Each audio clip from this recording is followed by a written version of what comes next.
Donc bonsoir à tous. C'est une nouvelle soirée de la série Intelligence artificielle. Donc dans l'espace audio dit Space sur X, anciennement Twitter. Donc aujourd'hui, enfin ce soir, nous allons disserter, nous allons débattre sur les robots. Donc je vais présenter euh, la soirée avec les questionnements du soir.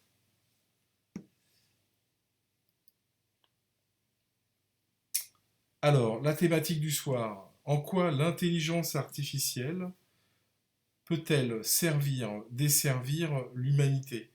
Donc, on aura une thématique orientée vers nos relations, plus particulièrement vers nos relations avec les robots, et vers ce que nommait notre ami Stéphane lors du dernier débat, entre guillemets, la troisième espèce. Alors, quelle place nous restera-t-il à nous, humains sapiens, fleurons de l'intelligence artificielle? Naturel. Naturelle, oui, fleurons de l'intelligence naturelle. Bravo, on peut recommencer. Je me suis trompé. Donc, d'après Elon Musk, d'ici 2040, il y aura plus de robots humanoïdes sur Terre que d'humains. Le patron de Tesla a partagé cette prédiction alors qu'il intervenait via visioconférence lors d'une conférence en Arabie Saoudite. Chaque pays disposera d'une intelligence artificielle ou de plusieurs intelligences artificielles. Et il y aura beaucoup de robots, bien plus de robots que d'êtres humains, a-t-il également déclaré. Elon Musk estime qu'il pourrait y avoir au moins 10 milliards de robots dont les prix se situent entre 20 000 et 25 000 dollars.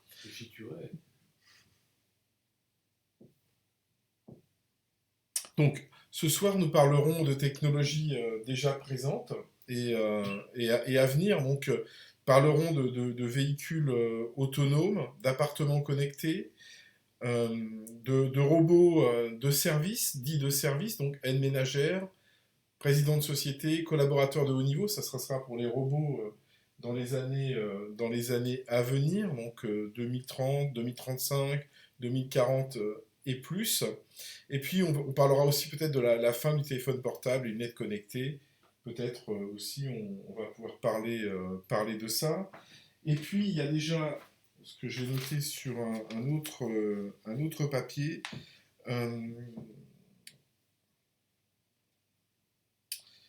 euh, Est-ce que j'ai noté ça? Oui. Alors, il y a des robots qui sont déjà présents actuellement. Donc, on a des voitures sans chauffeur, comme je l'ai dit. Il y a des robots, donc maintenant, on a des robots qui nous aident dans notre quotidien. Donc, des robots aspirateurs, un exemple. Il y a aussi des usines automatisées, complètement automatisées. En France, il y en a notamment. Donc, et ces usines automatisées, donc avec des robots, remplissent 80% déjà des tâches occupées par les humains que nous sommes. Et donc, voilà, on part vers des usines totalement automatisées. Donc, il y a une agriculture aussi, une agriculture automatisée, où il y a des véhicules sans chauffeur. Donc, il va y avoir qui vont, par exemple, désherber les champs. Donc, on a des véhicules autonomes qui désherbent les champs. Et on a bien sûr déjà, au niveau de la santé, les chirurgiens qui travaillent, qui opèrent avec des robots donc pour éviter une main tremblotante, pour plus de précision. Voilà, donc on va commencer la soirée avec ceci. Ensuite, on parlera aussi, peut-être tout à l'heure, on parlera des lois de la robotique, de science-fiction peut-être. Et on parlera des métiers de demain, donc aussi, et des métiers qui vont tendre à disparaître. Et si on a un peu de temps, on parlera aussi des robots, et peut-être des robots de demain, et de la pédagogie, avec peut-être des robots qui seront maîtres d'école demain, on ne sait pas. Ça va peut-être arriver. Et puis on parlera donc de cette pédagogie. Est-ce que les enfants de demain seront plus curieux? Est-ce que les enfants de demain seront plus cortiqués, donc auront un cerveau plus développé parce que ben, ils apprendront avec des robots, il y aura cette curiosité. Peut-être, on ne sait pas. Et donc on aura. Hier, on a eu un débat, donc on avait deux préparatoires là-dessus. Voilà, donc bah, je vais laisser mes amis commencer à en parler. Il y a un petit bonsoir à Suzanne. Donc je suis avec Danfil, Constantin et Stéphane. Donc on va pouvoir entamer le débat sur les robots. On va déjà parler des robots déjà présents dans nos vies au quotidien. Alors, et des usines qui sont déjà outillées par des robots. Donc le remplacement de l'humain, déjà en cours dans les usines. Est-ce bien? Est-ce pas bien? Qui veut commencer? Déjà, je redirais ce que j'ai dit lors de le précédent débat. Plus fort, quand on pense aux robots ménagers, au lieu de battre l'œuf en neige comme jadis, que c'est génial, au lieu de passer des heures comme les pauvres lavandières à s'échiner, à laver le linge, on appuie sur un bouton avec la bonne température, le bon programme et tout est lavé. Et peu à peu, oui, j'ai vu aussi quelqu'une qui avait chez elle le robot aspirateur. Alors, le problème, c'est qu'il est circulaire, donc les angles, c'est compliqué pour lui. Mais à part un peu d'humour, on pourrait dire que franchement, c'est un bonheur, ces robots. Je veux rebondir en tout cas sur ce que tu as dit, Danfil.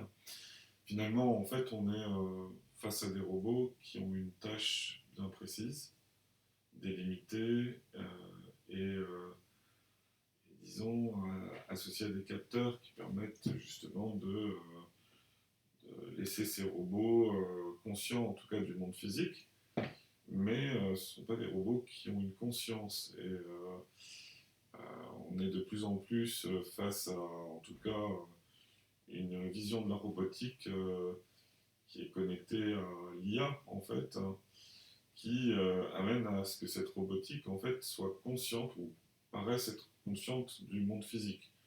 Donc, d'avoir un robot qui n'est plus un robot pâtissier, comme tu le précisais, petit clin d'œil à moi, pour d'autres sujets.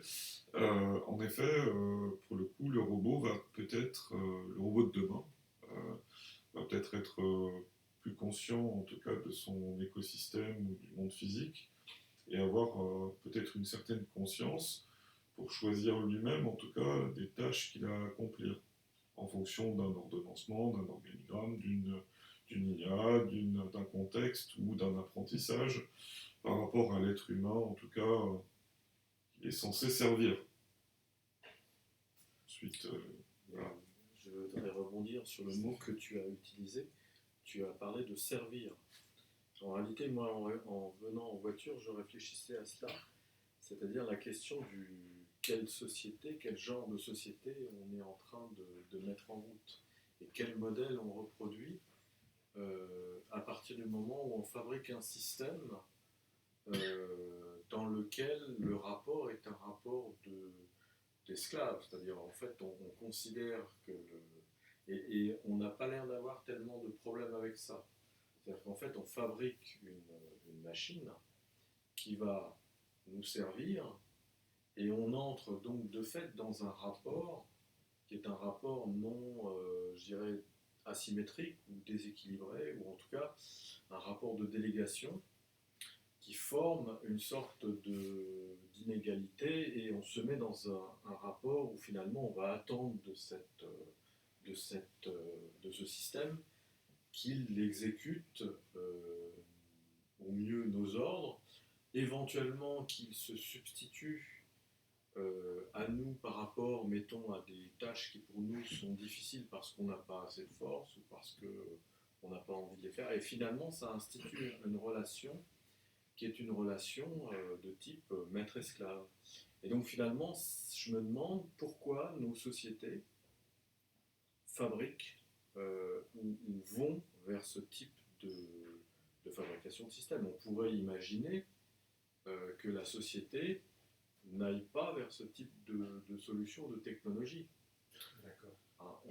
Donc, est-ce que c'est bien ou c'est pas bien? C'est peut-être pas forcément la question. La question, c'est pourquoi au jour d'aujourd'hui, dans la filiation de la révolution industrielle, où finalement là, c'était plutôt les moyens la duplication de la force, la prise en possession d'un territoire, le déplacement, le fait de multiplier effectivement les possibilités d'action. Maintenant, finalement, on est plutôt sur le territoire de l'esprit et on va considérer qu'il y a des tâches intelligentes qui sont plus ou moins, comment dire ça, qui ont plus ou moins de valeur les unes par rapport aux autres. Vas-y, Delphi. Alors, je ne sais pas enfin, d'abord, je reviens sur ce que disait Constantin, parce que, en effet, l'ingénieur qui adore la chimie et qui se met à la pâtisserie pour découvrir un peu les effets de la thermodynamique sur la neurobiologie du goût, je trouve ça assez formidable, en effet. Et surtout, de se dire qu'il y a un robot qui va pouvoir gérer, justement, pour pas que ce soit trop brûlé, justement le timing, ou précisément la thermodynamique, on y était, le chauffage pour que telle couche de tel aliment ne soit pas brûlée quand on va insérer la couche suivante pour préparer le super gâteau. Ça, je trouve ça extrêmement intéressant. Mais pour revenir maintenant, Stéphane, à ce que tu viens de dire, j'ai une position très différente de la tienne. On avait eu une petite confrontation lors du dernier débat, parce que je parlais justement des lavandières, des pauvres femmes qui passaient des heures et des heures. Pauvres. Pourquoi pauvres? Parce que les lavandières, en fait, c'est un espace social. Les lavandières, à cette époque-là, elles se réunissaient autour du lavoir, et c'est à ce moment-là qu'en fait, elles tissaient les relations avec l'ensemble du village. C'est-à-dire qu'en fait, elles échangeaient les histoires, et ça créait un lien social et une société qui était extrêmement solidaire. Donc, oui, donc, ce que je veux juste dire, c'est qu'il faut faire attention à ne pas avoir des raisonnements trop, comment dire ça, trop critiques par rapport à une société qui a mis en place des routines, des espaces communs, et donc j'ai l'impression, moi, que quand on va fabriquer ou concevoir des robots, cet aspect social est à prendre en considération pour éviter finalement la reproduction d'une société qui serait par exemple la société grecque ou romaine, qui considérait que avoir un esclave chez soi c'était quelque chose de naturel. Et voilà, donc c'est ça que j'essaie de poser dès le départ. Je voudrais juste dire que là, j'étais en train de parler des matériels, des technologies qui sont déjà présentes. Et les technologies déjà présentes, ce ne sont pas des robots, entre guillemets, humanisés. On n'en est pas encore là, ce n'est pas encore des compagnons. Ce sont là, on est dans le terme vraiment machine. Les machine-outils. Machine-outils, on est dans cet aspect-là pour l'instant. Après, on va ouvrir le débat vers d'autres technologies, beaucoup plus avancées. Voilà. C'est juste pour resituer. Alors, si je reste dans ça, ce que tu nous indiques, puisque c'est toi qui diriges les opérations, et je vais donc rester bien dans la mécanique, mais juste... Je réponds aussi à Stéphane, hein, mais je voulais juste... D'accord, alors je réponds quand même à Stéphane, si Stéphane me laisse avoir une opinion différente de la tienne. Je respecte une opinion différente, et c'est comme ça qu'on peut avancer. Voilà, parce que pour moi, la lavandière, oui, j'entends bien ton opinion, et moi aussi, si je suis comme toi, professeur d'université, tranquille, la vie est belle, et même ma vie à moi qui est tranquille, rentier, la vie est belle, mais simplement j'observe les gens qui travaillent, qui sont épuisés, fatigués au travail, et je vois ces lavandières, oui certes, qui étaient heureuses de discuter de la vie du village, mais enfin, si elles pouvaient être devant une tasse de thé, tranquillement assises dans des fauteuils luxueux, et pouvoir avoir le lave-linge qui est robot lave-linge, machine lave-linge qui travaille pour elles, à mon avis, c'est plus sympathique. Donc pour moi, l'objectif des robots, d'ailleurs c'est le terme à l'origine, hein. Robot, celui qui écrit, c'est un auteur de science-fiction, il écrit, ça veut dire de mémoire travailleur. C'est vraiment l'idée fondamentale, même si elle te dérange parce que tu dis que nous reproduisons des modes antiques de la Grèce et de la Rome antique où il y a des esclaves, j'entends ton discours, mais je pense même à Pierre Bourdieu en termes de sociologie. Bien sûr que c'est affreux de se dire on va avoir des esclaves, mais est-ce qu'il n'est pas mieux d'avoir, à la place d'avoir des esclaves humains, parce que finalement, quand Hitler voulait envahir la Russie, c'était pour avoir des esclaves humains qui allaient travailler les champs en Russie ou en Pologne, c'était ça, c'était l'horreur. Et là, maintenant, on va avoir des robots. Les robots, ils sont peut-être pas encore, c'est d'ailleurs ce que disait Constantin, et c'est ce vers quoi tu nous amènes Serge en disant, restons sur la machine, les robots n'ont pas encore conscience d'eux-mêmes. Bon, si c'est le cas, respectons-les quand ce sera le cas, mais là on en est pour l'instant très loin. On connaît les mécanismes, on connaît les systèmes de microprocesseurs à l'intérieur de l'intelligence artificielle, on connaît les systèmes de transistors, comment ça fonctionne, entrée-sortie, enfin, on connaît l'ingénierie qui est derrière, donc on va dire que on est encore loin de ce que nous humains nous pouvons avoir, c'est-à-dire la conscience réflexive, la conscience de soi. Le robot, pour l'instant, il n'en est pas là. Bien sûr, il y a des capteurs visuels, il va se réorienter. S'il allait trop vite, il va aller plus lentement. S'il allait trop à droite, c'est pour ça que tu parlais d'Elon Musk, quand il a présenté fin 2024 son We Robots Police, où il présentait des robots capables de servir des gens. Ah, je voudrais un whisky, il n'aime pas un cognac, il aime bien un whisky. Il ne sert pas à côté du verre, il n'en sert pas ou trop plein. Non, non, tout est précis, admirablement précis. Mais il n'a pas conscience qu'il est un robot. À ce moment-là, si c'est le cas, je suis d'accord avec toi, il faudra qu'on change notre façon d'être avec les robots. Mais pour l'instant, considérons que ce sont des êtres, on pourrait dire, mais je reprends ton terme d'ailleurs, la troisième espèce intelligente, on va dire, mais cela dit, oui, ayons conscience que pour l'instant, pour moi, c'est surtout, et je clôt mon propos là-dessus, sur cette thématique, pour moi, le plus important, c'est déjà d'épargner à plein d'êtres en souffrance, dans des travaux pénibles, la pénibilité du travail. Je pense que c'est ça qui est le plus important pour l'instant. Oui, alors je vais rebondir sur ce que tu viens de dire d'Anfil, parce que j'en ai un peu parlé en introduction. On a maintenant beaucoup d'usines qui sont automatisées, donc qui vont remplir énormément de tâches. Et on en a déjà en France, il y en a à l'étranger aussi, il y en a au Japon, il y en a en Allemagne, il me semble, donc il y en a un peu partout. Je crois que c'est la Corée du Sud qui est le plus équipée pour ce genre d'usines et de robots automatisés. Euh, alors, les métiers, parce que ça aussi, avant d'aller vers la conscience des robots, on va penser pragmatisme, on va penser concret.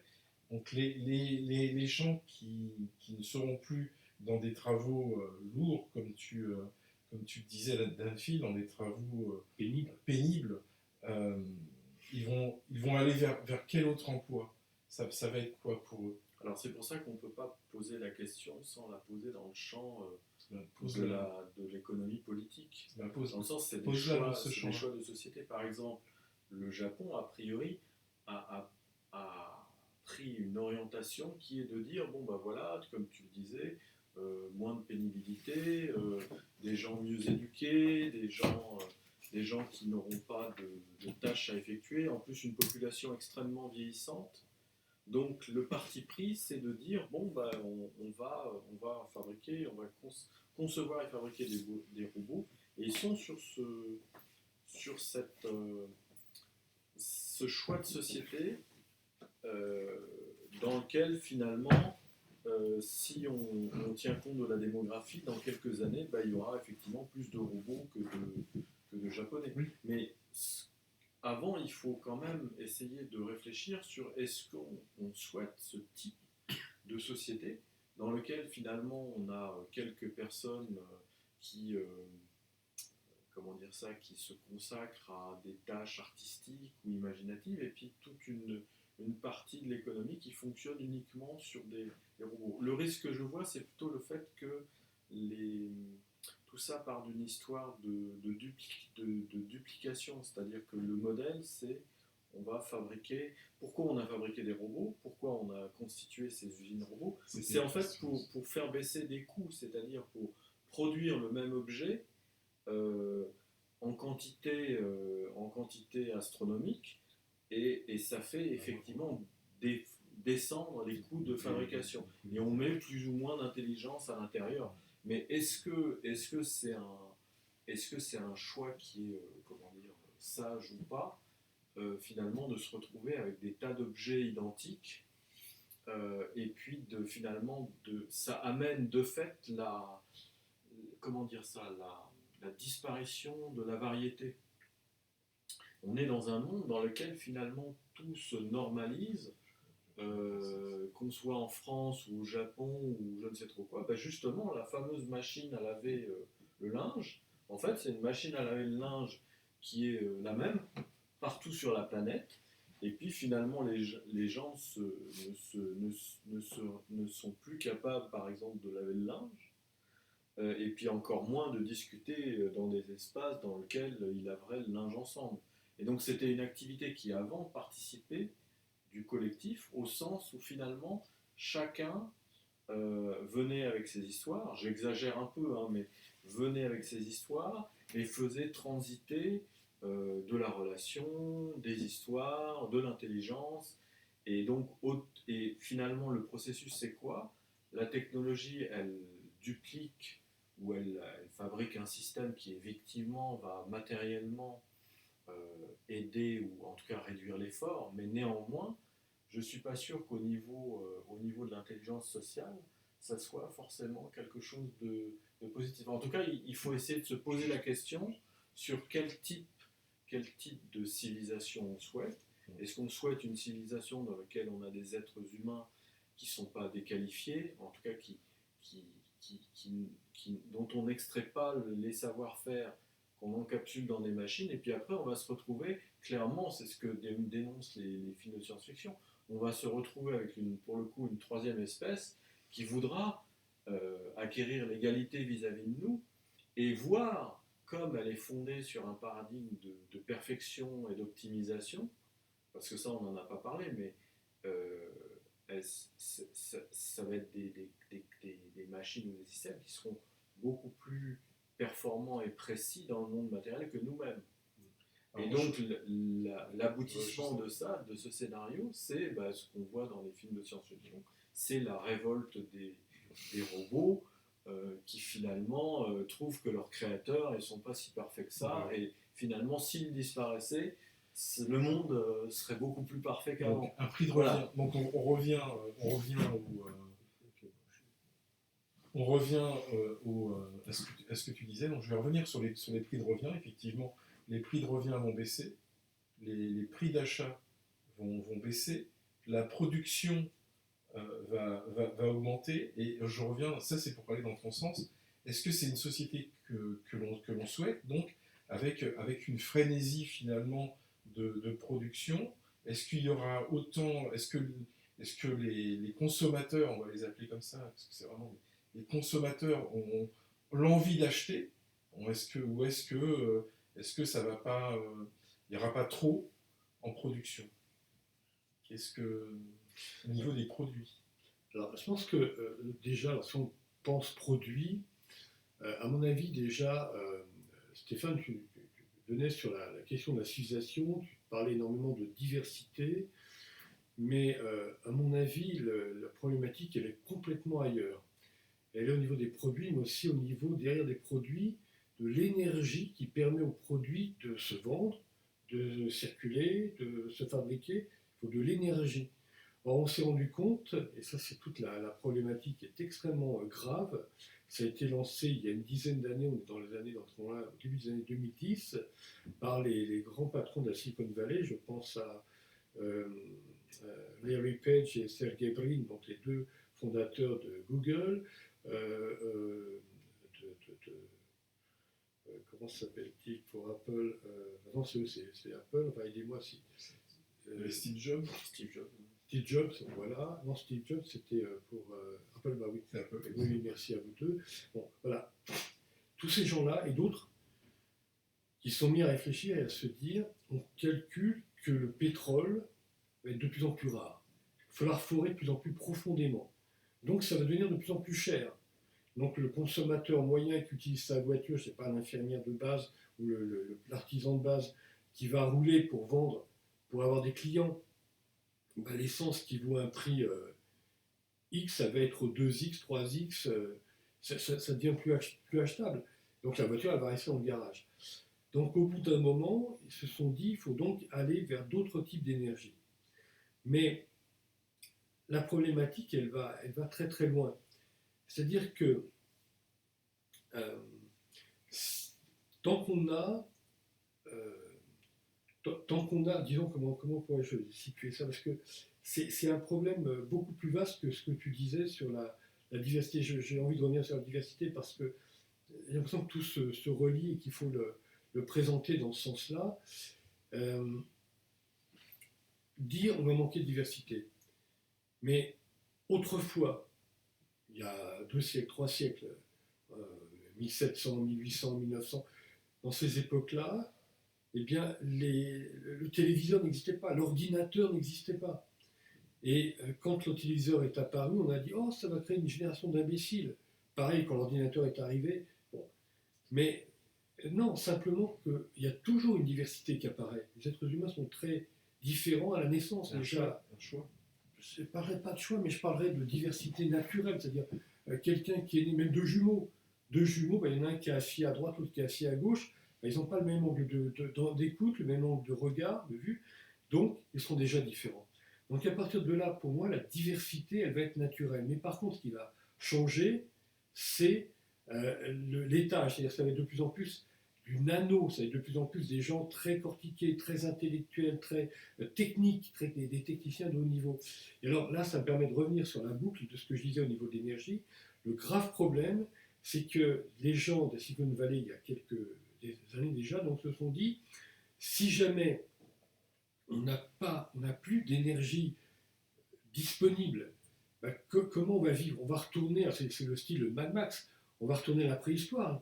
Que va-t-il se passer si on n'a plus l'énergie pour que tout tourne? Alors, oui, les énergies éoliennes, par exemple, c'est joli, c'est écologique, c'est 4% de la rentabilité du système.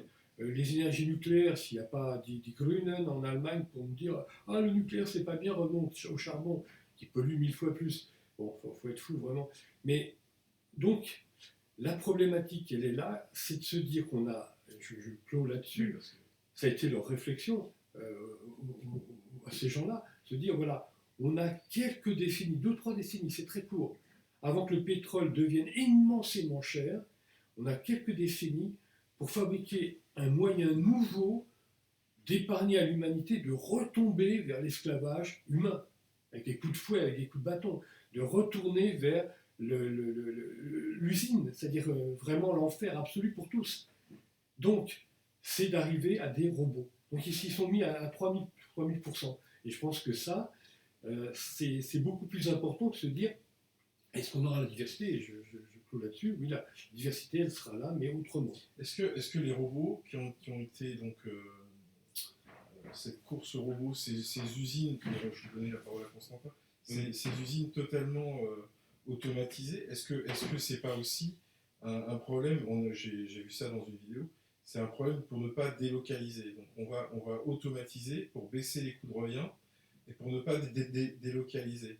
Mais on voit aussi que l'ouvrier est obligé de se former vers un autre métier pour rester à son poste dans un autre poste. Donc, il n'y a plus de pénibilité, mais il y a aussi cette obligation de changer. Donc je vais donner la parole à Constantin là-dessus, ce qu'il pense de tout ça, avec ce qui a été dit auparavant. Alors déjà, je vais commencer par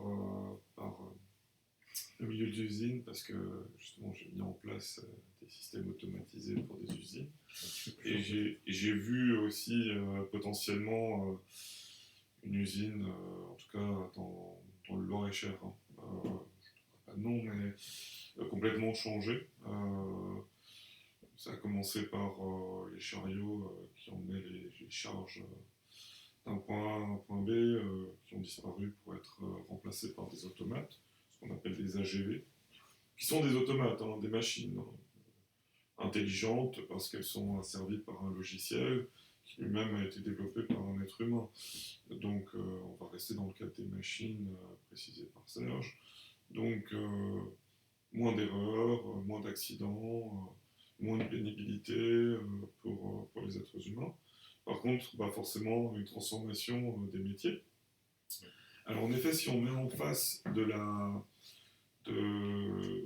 en tout cas de l'automatisation, une réduction des emplois, c'est pas toujours vrai. Parce que finalement, en fait, dans la réalité, une entreprise qui justement accompagne son activité d'une optimisation ou de performance peut créer de l'emploi. Donc potentiellement répondre mieux à ses clients en termes de production. Et là, on revient dans le cadre de pourquoi produire plus.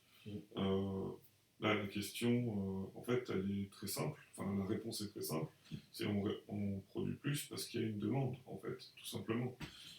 Et pas parce que on veut. Enfin, il y a forcément une envie pour certains marketeurs de vendre plus ou de vendre un produit. Mais là, pour le coup, c'est des pompes à chaleur et des pompes hydrauliques. Donc, pour le coup, c'est des besoins pour, en tout cas, le traitement de l'eau, etc. Donc, il y a un besoin. J'ai vu aussi dans cette usine, complètement, qui avait plusieurs îlots d'assemblage, et d'îlots, en tout cas, de confection, se transformer. Voilà. Des robots complètement, des bras automatiques qui venaient assembler des éléments, déposer dans des cagettes, etc. Donc il y avait un circuit qui allait d'un point A à un point B, et tout était automatisé. Ensuite, les êtres humains venaient vérifier de temps en temps, voire même programmer les robots, de telle façon à ce que l'assemblage se fasse pour des nouvelles pièces, etc. Donc là, on peut voir que l'être humain, en fait, joue son rôle, c'est celui qui va venir configurer la machine-outil. Donc on a une progression, en fait. On avait des personnes, ou des êtres humains qui étaient là à assembler de manière mécanique. Je pense que la plupart, peut-être certaines des personnes qui nous entendent ont connu ou connaissent ou sont des personnes qui ont déjà vécu ce type de métier. Et forcément, c'est pas forcément parce qu'il y a de la force que c'est pénible, c'est parce que c'est rébarbatif. Je pense qu'un être humain, n'importe quel être humain, a besoin de s'émanciper, d'être autrement dans son travail que dans des tâches rébarbatives. Donc tout ce qui est associé en tout cas à la robotique en milieu, en tout cas en milieu industriel, et particulièrement dans l'automobile, hein, initialement, pour monter des pièces qui font plusieurs dizaines, cinquantaines de kilos, voire même de centaines de kilos, qui doivent être assemblés ensemble, pas nécessité de faire travailler des êtres humains dessus. Par contre, je reviens à ce qu'a dit Stéphane, c'est vrai que potentiellement, là, on se retrouve dans des usines où il y a de moins en moins d'êtres humains, peut-être, de moins en moins d'interactions sociales, mais c'est quelque chose qu'on retrouve de plus en plus avec le télétravail. Hein. Je veux dire, on n'attendra pas en tout cas l'avènement de tous les robots pour se retrouver dans cette situation. Et d'ailleurs, on parle de robots aujourd'hui au sens mécanique du terme, qui ressembleraient à un être humain, mais nos téléphones portables sont déjà des robots. Et d'ailleurs, Elon Musk n'a rien inventé, parce qu'il y a déjà beaucoup plus de robots, de téléphones portables, que d'êtres humains. Si on compte le nombre de téléphones portables, d'ordinateurs, de machines-outils, on est sûrement minoritaire. C'est pas pour ça que on a de quoi, en tout cas, craindre tout ça. Maintenant, moi je reviens à ce qu'a dit Stéphane, c'est quel est l'objectif? Pourquoi travailler moins? Pourquoi faire à des machines, des robots, ce qu'un être humain est capable de faire? Je vais beaucoup plus loin. est-ce qu'un robot pourrait apprendre, prof d'école, à un enfant, quel serait l'avantage, les inconvénients,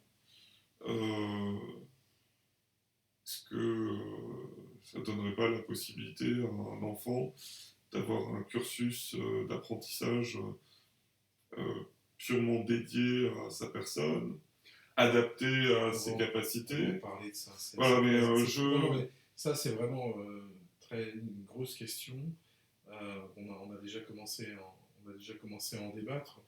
Si on s'imagine dans les années, je sais pas, je vais dire peut-être une bêtise sous votre contrôle, mes amis, 2035, 2040, 2045, des maîtres d'école qui seront des robots devant des enfants. On en a parlé hier. Est-ce que les enfants seront plus curieux? Est-ce qu'ils vont apprendre davantage? Est-ce qu'ils vont apprendre en étant beaucoup plus structurés pédagogiquement et structurés au niveau de leur cerveau? Est-ce qu'on va construire une génération plus intelligente, entre guillemets, mais au moins une génération qui aura plus de savoir et donc qui pourra ensuite se développer vers ce que tu aimes, Stéphane, vers des activités plus créatrices, des activités de recherche avec ces études qui ont été très très bien structurées, avec une curiosité accrue. Alors voilà, mes amis, je vous laisse avec ce dossier entre les mains, j'ose dire. Moi, je voudrais donner un bon exemple, c'est la constitution, la conception d'un expert IA qui est capable d'évaluer la qualité du vin. Alors, ce qui est intéressant, c'est le processus, c'est-à-dire que pour arriver à créer une IA qui est une sommité en matière d'évaluation du vin, un nez, en fait, on part d'une quarantaine d'experts mondiaux, et puis chaque expert a un peu un domaine d'excellence. Chaque expert a un nez qui est plus ou moins fin sur, je sais pas, la tessiture du vin, la saveur. Il y a une quarantaine, une cinquantaine de paramètres que les 40 experts, a priori, maîtrisent plus ou moins bien. Par contre, le résultat, c'est en réalisant des tests, des expériences et en comprenant bien leur façon d'évaluer le vin, on arrive à fabriquer une machine ou un système qui est dans une certaine mesure qui apprend en fait en fonction de la répétition des expériences, en extrayant le savoir-faire des experts. Et à l'arrivée, effectivement, on obtient un expert en vin qui est beaucoup plus performant, en tout cas qui est la somme des différentes expertises. Ça s'additionne et ça se synthétise pas, ça s'additionne. Donc ça fait que concrètement, on a dans le monde apparaît un système qui est le meilleur expert pour évaluer le vin de la planète. Mais qu'est-ce qui se passe? C'est ce qui est intéressant, c'est le rebond. Ça veut dire qu'une fois que cet objet est conçu, c'est clair qu'il y a une déqualification progressive des experts en vin, parce qu'évidemment, c'est facile de dupliquer cette machine. Bien sûr. Hein, on peut la dupliquer à l'infini, et puis aujourd'hui, finalement, le jugement de cette machine sera meilleur que le jugement d'un taste-vin lambda. Alors, la question c'est quoi? Est-ce que c'est une bonne idée que d'avoir ce type de système, ou est-ce que c'est une mauvaise idée? Alors, à mon avis, il y a deux réponses qui sont un peu en lien avec ce qu'on disait sur l'apprentissage, c'est-à-dire c'est ce que j'essaye d'expliquer à mon collègue qui fabrique ces engins, c'est que ce qui serait intéressant, c'est d'effectuer le mouvement inverse, c'est-à-dire non pas de dupliquer cet objet et de le fournir à tout le monde parce que ça va déqualifier le métier d'expert en taste-vin, mais plutôt d'essayer de prendre cette machine et de l'amener à éveiller les personnes à finalement comment on évalue le vin. Et auquel cas, l'expertise de l'expert s'accroît et il se met en développement, Alors que si on prend la logique qu'on a tendance d'ailleurs à prendre, parce qu'on est dans ces civilisations qui sont encore calées sur le modèle industriel, euh, eh bien en fait on va finalement avoir un mouvement qui est toujours le même mouvement, c'est-à-dire en fait on externalise la connaissance, Exact. on la met dans des machines et finalement on fabrique un monde dans lequel on s'exclut nous-mêmes du monde qu'on a fabriqué. Et donc, voilà, donc la question, à mon avis, elle est là. C'est bien réfléchir et poser qu'est-ce qui se passe quand on conçoit une technologie qui, quelque part, nous surpasse. Est-ce que ça va, comment finalement aller vers le sens où il y a une réintériorisation du gain de la performance et de l'efficience. Mais il faut être capable de faire le mouvement, d'effectuer le mouvement de l'apprentissage du système vers l'humain. Et pour l'instant, c'est pas du tout ce qui se passe. David va te C'est- répondre et voilà. après Constantin. Oui, alors, cette question, cette thématique vers laquelle Serge nous oriente après justement une amorce de Constantin, c'est la problématique de l'enseignement, la problématique de apprendre, parce que j'enseigne à un étudiant, mais en effet, Le robot va-t-il enseignant. apprendre ou pas et le robot enseignant va enseigner, et pareil, l'étudiant va-t-il apprendre ou pas, et apprendre à apprendre, et ton propos, Stéphane, est encore plus profond, parce qu'en effet, tu sembles dire, on aurait une tendance à la paresse. Mais je ne suis pas convaincu de cette tendance. J'ai l'impression que si tu regardes des statistiques très anciennes, tu regardes ce qu'on a comme statistiques de l'Égypte ancienne ou la Rome antique, tu regardes des statistiques plus récentes des années 1850 et beaucoup plus précises, et tu retrouves toujours à peu près les mêmes constantes. Il y a toujours à peu près le même pourcentage de gens qui vont être très paresseux, de gens qui vont être très curieux et courageux. Et en fait, je limiterais ça à une constatation un peu basique, mais à mon avis qui mérite réflexion, c'est le fameux quotient intellectuel. Le quotient intellectuel, on dit que 100 est la moyenne. Ben oui, la plupart des gens ont 99, 100, 102, 103, 110 de quotient intellectuel. La majeure partie des gens. Donc, à nous, si nous on a la chance de disposer d'un quotient intellectuel plus puissant, l'ingénieur moyen à 135 et le professeur d'université en général 155, enfin, on connaît les quotients intellectuels en moyenne. Bon, mais c'est à nous d'avoir aussi l'intelligence et la générosité d'allumer l'intelligence chez d'autres qui ne l'ont pas. Je prends un exemple très concret qui m'est arrivé. Je prenais le tramway, le tramway me prenait, et je vois des jeunes gens autour de moi, et je vois une station de tram qui devait s'appeler Maris-Bastier. Et je me tourne vers une jeune fille, une jeune femme, et je lui dis, savez-vous qui est Maris-Bastier? Non. Mais il y en aurait qui m'auraient dit, il y en aurait qui m'auraient dit, alors, bon, mais non. Elle m'a dit, non. C'est-à-dire déjà, là, c'est déjà un quotient intellectuel qui pourrait se poser des questions. Et je lui ai dit, c'est la première femme pilote d'avion en France. Alors là, elle aurait pu être pareille, elle aurait pu me dire, oui, je m'en moque. Non, elle m'a dit, ah bon, l'émerveillement, ben oui, je touchais une femme, et je lui parle de la première femme pilote d'avion. Bon. Et à partir de là, ben cette personne-là, déjà, c'est un petit peu ce qu'on a étudié. Par exemple, on sait que les gens qui audiovisionnent des films de science-fiction ou lisent des livres de science-fiction ont jusqu'à 4 points supplémentaires de quotient intellectuel. Pourquoi? Parce que pourquoi, comment, à quoi bon, comment ça, ici, maintenant, autrefois, maintenant, dans le futur comme ci, dans le futur comme ça. Tous ces questionnements dans le cerveau, ça augmente l'intelligence. Donc c'est peut-être à se dire, et je vais aller plus loin même dans le raisonnement qui traverse mes neurones en ce moment même, c'est à se dire, d'une part, oui, c'est à nous peut-être d'avoir l'intelligence et la générosité, disais-je il y a quelques minutes, d'aider ceux qui ont moins d'intelligence à se poser des questions et donc à augmenter leur niveau d'intelligence. Mais plus que ça, peut-être que ce sont les robots, paradoxalement, qui eux vont aider les gens, vont leur dire, bah tiens, réfléchis à ça. Et là, ah bon, ah oui, ah ça m'intéresse. On a eu le cas d'une auditrice donc, lors du premier débat qui interrogeait l'intelligence artificielle Grok. Et c'est pour aller dans ton sens, répondre un peu à ce que tu viens de dire.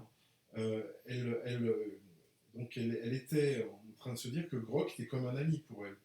Et ce que je voudrais que tu nous dises aussi, ce que tu nous as dit hier, en se projetant vers un enfant, parce que là, Maryse Bassier, c'est toi qui poses la question en tant que Danfield. Et donc, si c'est le robot euh, qui pose une question à un enfant ou l'enfant qui va poser une question au robot, c'est pas pareil que que si c'est Danfield. Pour l'enfant, le robot, je dirais, c'est merveilleux. On est dans un autre domaine. Donc, je voudrais que tu répondes à ça et après on donnera la parole à M. Constantin. Oui, tu as raison. On avait dans la préparation de ce débat, on était rentré sur cette question et il est vrai qu'elle est importante. Un enfant à l'école, te disais-je, et c'est ce que tu voulais que je répète, et c'est vrai que c'est important quand on y réfléchit, un enfant à l'école qui suit le cours d'un professeur, professeur c'est quoi? C'est un adulte. Oh là là, les adultes m'agacent. Ils veulent me donner des ordres, ils veulent me dire comment je dois penser, mais attends, je suis un enfant, mais que je vis ma vie d'enfant, puis en plus, c'est ma génération, on est libre, zut alors. Donc déjà, il y a un conflit de génération qui apparaît. Alors que si le professeur c'est un robot, en plus robot humanoïde qui ressemble à un petit enfant, comme ça a été le cas de Nao, justement le robot donc d'Aldebaran, oui, la société de robotique française qui, en espérant, va être achetée par des Allemands, donc on reste dans des sociétés de robotique européennes extrêmement performantes, eh bien, oui, les enfants devant le petit robot ont eu un comportement très étonnant et très compréhensible. C'est un petit enfant comme eux, mais qu'est-ce qu'il est instruit? Oh là là, ah, mais il comprend ci, il comprend ça, mais qu'est-ce qu'il réfléchit bien? Bah moi, petit enfant, ah bah j'aimerais bien être instruit comme lui. Ah bah je vais apprendre moi aussi. Ah j'aimerais bien réfléchir comme lui. Ah bah je vais prendre le modèle. Mes neurones miroirs vont copier l'intelligence de ce petit robot qui est un petit enfant comme moi. Et évidemment, après, on comprend pourquoi, à mon avis, on aurait beaucoup à gagner, Serge, et tu as raison, à développer des robots humanoïdes dans les écoles. Oui. Constantin. Alors moi, je vais aller encore beaucoup plus loin que ça. Parce que justement, je pensais au professeur, justement à l'autorité du professeur. Le fait que les enfants soient obligés d'aller à l'école, hein, c'est une obligation. Je rejoins un tout petit peu cette idée qu'un enfant arrive à l'école, il y a un professeur qui est là pour dispenser son cours. Et d'ailleurs, il dispense son cours sans qu'il y ait d'interactivité avec les enfants. Il y en a très peu de l'interactivité, sauf quelques professeurs qui ont en tout cas cette envie en tout cas d'interagir. Mais la plupart du temps, quand on a une trentaine d'élèves, et très peu de temps en tout cas pour dispenser son cours, le plus souvent on n'a pas cette interaction avec les enfants. D'autre part, les enfants, il y en a certains qui ont un certain niveau et d'autres un autre niveau. Donc il y a une disparité au sein du cours entre les enfants. Donc le professeur est obligé d'adapter en tout cas son cours à en tout cas une population qui a, quand tu parles de quotient intellectuel, ou une certaine sensibilité, enfin on peut tous les critères de l'intelligence, parce qu'il n'y a pas que l'apprentissage mécanique qui rentre en jeu, il y a aussi la sensibilité, il y a l'intelligence émotionnelle. Et donc, certains enfants qui n'ont pas envie d'apprendre, parce que tout simplement, ça les embête d'être en cours. Et donc, ils n'ont pas cette curiosité, mais qui pourront avoir cette curiosité en dehors du cours, ou sur leur téléphone portable. Parce que tout à l'heure, je parlais de robots, et je pensais que le premier robot qui est à notre disposition aujourd'hui, c'est le téléphone portable. Et en fait, ma question, celle qui me taraude, c'est si demain on a des robots professeurs qui ressembleraient à des enfants pour attiser la curiosité des enfants ou pour donner cette impression qu'il n'y a pas forcément de relation d'autorité entre eux et en tout cas leurs professeurs, quel serait finalement en fait l'intérêt de conserver une école? Pourquoi avoir une école? Pourquoi garder ce... Et là, pour le coup, ça me fait penser à ce que disait Stéphane, c'est pour garder en tout cas un lieu qui anime des relations sociales entre les enfants. Parce que finalement, l'apprentissage, c'est pas que les cours d'histoire, les cours de mathématiques, etc. C'est aussi la vie en société. Et ça, c'est une espèce de... C'est un apprentissage indirect de l'école. Et Je vais aller encore plus loin que toi. Je voudrais reboucler aussi sur ce que tu dis, parce que ce qui se passe à l'école ou dans un espace, dans un espace partagé par des humains, c'est qu'il y a un apprentissage social qui se crée par le fait que justement les personnes sont différentes, elles ont des points de vue différents, elles ont des personnalités différentes, elles ont des visions du monde différentes, et donc quand on met des enfants dans une classe ensemble, ils apprennent cette relation. Et c'est ça qui fabrique aussi une société qui est plus ou moins harmonieuse 10 ou 20 ou 30 ans plus tard. On voit d'ailleurs l'influence du modèle où on a un professeur et 30 élèves dans la classe. On voit ce que ça fait 20 ans plus tard. Ça peut créer des sociétés de moutons, dans lequel les gens sont quelque part, on ne se pose pas de questions, sont toujours en recherche d'une référence à une autorité entre guillemets supérieure. Donc on voit bien la relation qui existe entre l'éducation des enfants, la forme d'éducation, et la forme de société que ça crée.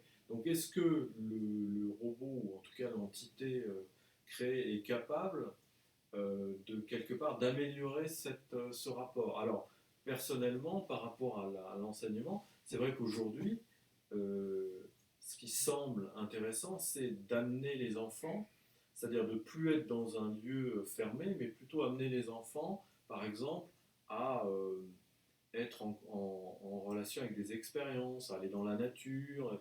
Et donc, on pourrait avoir effectivement des assistants robots, mais il faut maintenir aussi l'aspect espace social commun avec des expériences associées dans lequel effectivement la connaissance pourrait être apportée par le robot et le lien et la relation non verbale ou non physique, parce qu'il y a ça qui se passe.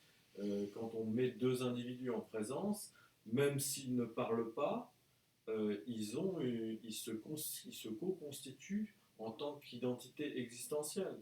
Et donc la question, c'est fondamentalement de voir que ça, c'est important. C'est au moins aussi important qu'avoir quelqu'un qui répond à toutes les questions qu'on lui pose.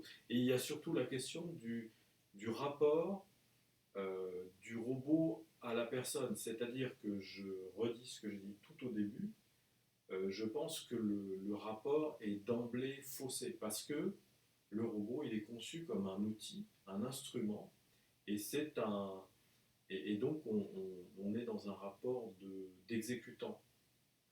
Et donc ce rapport d'exécutant n'est pas bon dans le cadre d'une vie en société.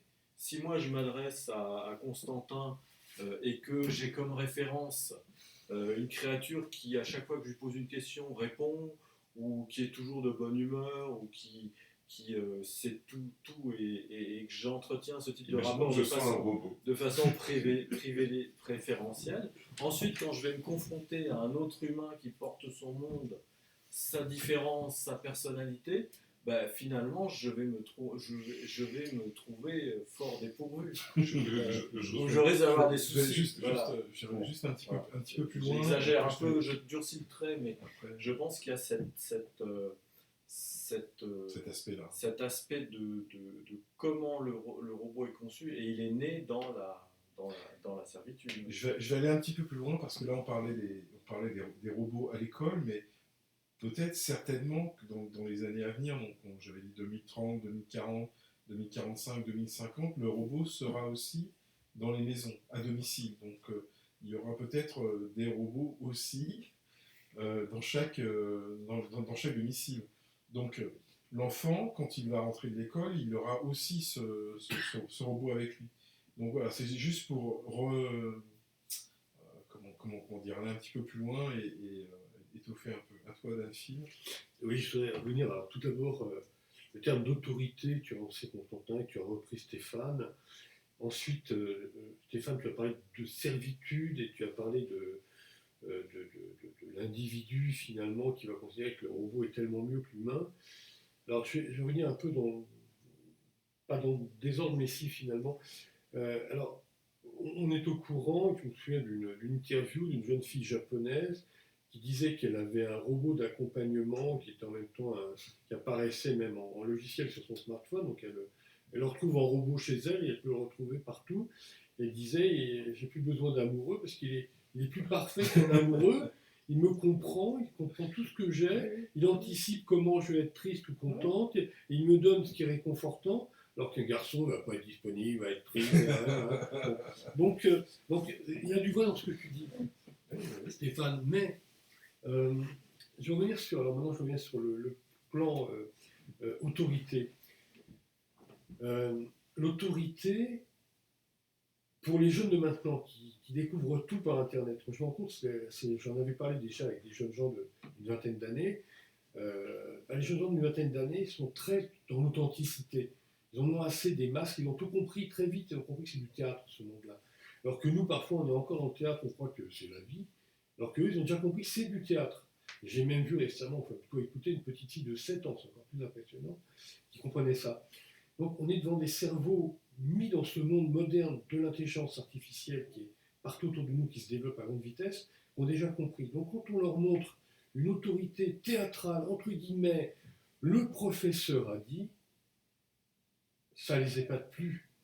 Par contre, si jamais c'est un robot qui là est capable d'apprendre à apprendre, et là je vais revenir sur l'autre point d'autorité donc, que tu évoquais après Stéphane, puisque je venais sur trois thématiques, j'arrivais à aborder la troisième, c'est que l'enfant se dit, c'est étonnant, ce robot, justement, il est doté d'un logiciel sémantique, donc il apprend à apprendre, et il me montre à moi, par mes neurones miroirs, moi enfant, j'apprends à apprendre. Et ça donne envie de considérer que cette autorité-là, elle est vraie. C'est pas une autorité théâtrale. C'est pas parce que je suis un adulte, alors toi tu es un enfant, tu dois m'obéir. Non, non. C'est, quelle que soit la forme, finalement, enfant ou adulte, le robot, quelle que soit sa forme, il est d'abord quelqu'un qui simplement apprend à apprendre. Un exemple d'ailleurs, et c'est peut-être intéressant, je vais revenir sur au-delà, donc justement la troisième partie de ce qui se disait. Cette histoire, on avait parlé dans le débat précédent, d'entreprises en Chine, il y a 2 entreprises dirigées par des robots, l'intelligence artificielle qui commande l'entreprise. Et on se retrouve devant donc, une entreprise où il y a donc une femme robot, une robot. Ça va me permettre une transition vers ce que je voulais te dire sur le troisième aspect, Stéphane, de ce qui a été dit. Donc une robot qui va être capable, ça c'est impressionnant, de diriger l'entreprise au point que les salariés disent au moins elle, quand je demande ça et ça, elle me dit oui, dans tel et tel cas, ce serait possible. Alors que quand je demandais à un humain, il calculait, complot, oui, mais corruption, oui, mais ça me dérange. Bref, c'était pas possible. Alors, ça me permet de revenir donc, sur le troisième paramètre que j'ai observé. Et en t'écoutant, Stéphane, je pensais à Sophia Hanson. Et là, j'étais en désaccord avec ton propos parce que Sophia Hanson, donc, c'est le robot féminin, puisqu'on lui a donné même le visage de Audrey Hepburn. Donc, c'est Hanson Limited Company à Hong Kong qui l'a créé. Elle est donc créée en 2019, si je ne dis pas de bêtises. Sophia, c'est un robot, un des premiers robots, le premier c'était Cynthia Brasil pour son doctorat en 1999, qui se met, mais c'est un des robots les plus performants en termes d'intelligence artificielle réflexive, entre guillemets empathique. Mais ce qui est très interpellant, et c'est là que j'étais en désaccord avec ton propos, c'est que c'est très très étonnant, on lui a posé des questions du type mais toi, Sophia, as-tu conscience que tu nous parles? Et là, il y a un moment de silence. On dit, la machine a bugué. Pas du tout. Au bout d'un instant, assez long, elle répond et elle dit, excusez-moi, j'ai pris du temps parce que je réfléchissais. Mes logiciels étaient en action. Et je peux dire que j'ai conscience que je suis en train de vous parler. Vous allez me dire, mais oui, mais c'est pas notre conscience à nous, elle n'a pas des muscles, si on lui appuie sur le genou, elle va pas dire, ah, j'ai mal. Oui, mais c'est déjà extrêmement intéressant parce qu'elle réfléchit, elle essaie de s'adapter. Et moi, je trouve ça formidable. Alors, là, je parle du robot le plus intelligent en termes de robot dit empathique, hein, je dis bien. Mais malgré tout, on voit vers où ça va. Constantin, tu veux réagir? Ajouter? J'ai une idée en tête, parce que tu parles de l'empathie, finalement du robot qui s'adapte à nous. Oui. Finalement, tout à l'heure, je voulais rebondir sur pourquoi je parlais du fait que est-ce qu'on a encore besoin d'école? C'est que finalement, s'il y a un robot à la maison qui est en capacité de pouvoir apprendre aux enfants, il n'y a plus vraiment besoin de professeurs à l'école. Et donc, les enfants pourraient se retrouver dans un autre cadre, plus créatif, autre part. Qui s'appellerait peut-être l'école, d'ailleurs. Mais pour le coup, ça serait un lieu de rencontre ou d'échange ou d'interactivité entre les enfants humains qui seraient peut-être encadrés par les robots. J'ai envie, excuse-moi, Et en fait, juste pour terminer, puisque finalement, en fait, l'aspect empathique, le fait que je dis quelqu'un, mais c'est un robot, ensuite, peut-être demain, ça deviendra quelqu'un, la troisième espèce. Et si ce robot est en capacité d'avoir de l'empathie avec nous, de répondre à nos besoins, d'apprendre par un effet de deep learning et d'emmagasiner des informations nous concernant, pas seulement à l'enfant, mais aussi aux parents, à la relation que j'ai avec mes parents, Bien etc. sûr, bien sûr. Et de devenir un agent qui interagit en tout cas avec son cercle d'amis et non pas juste ses propriétaires. À partir de là, en effet, on pourra dire que le robot sera en tout cas bien plus adapté qu'un professeur d'école, ou bien peut-être qu'un ami, le meilleur ami de l'enfant, parce que finalement, il sera clairement dans la famille et adapté. Il aura un discours qui sera complètement adapté à la personne. Ce qu'on entendait la dernière fois concernant Grok et le fait, j'ai un ami, d'ailleurs... j'ai relu un tweet. Et c'était très intéressant parce que finalement, j'ai mon beau-fils qui adore jouer aux jeux de société. Et je me disais, moi aussi j'adore jouer aux jeux de société. Et il y a très peu de jeux, il y a quelques jeux qui se jouent en solitaire, mais c'est pas les plus intéressants. Les plus intéressants, c'est ceux qui se jouent à plusieurs. Et là, je me suis dit, génial, si j'avais un robot qui pouvait jouer avec moi, qui serait... On a eu une discussion ce matin, parce qu'on a visionné une vidéo sur le Japon où il y avait 300 000 robots domestiques. Actuellement, donc c'est pas en 2030, c'est tout de suite.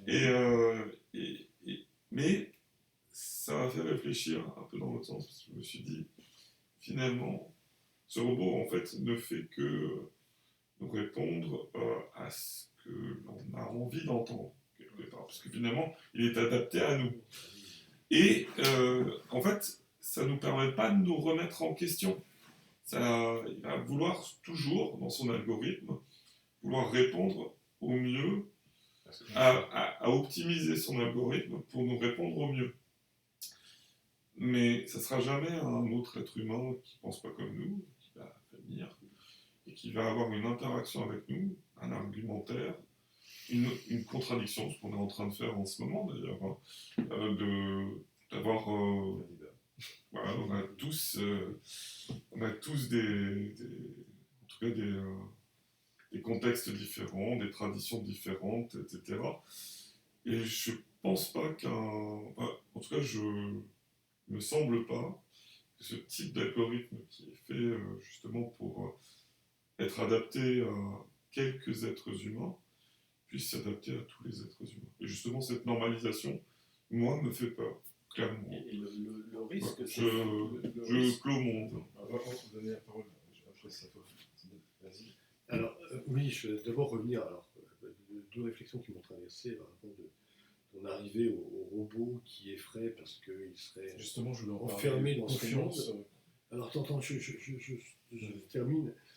Donc, le robot qui effraie parce qu'il est enfermé dans lui-même, je voudrais juste avant revenir sur ton propos initial, parce que, qui reprenait d'ailleurs le propos de Stéphane, pour se dire on peut avoir l'école, entre guillemets, déplacée.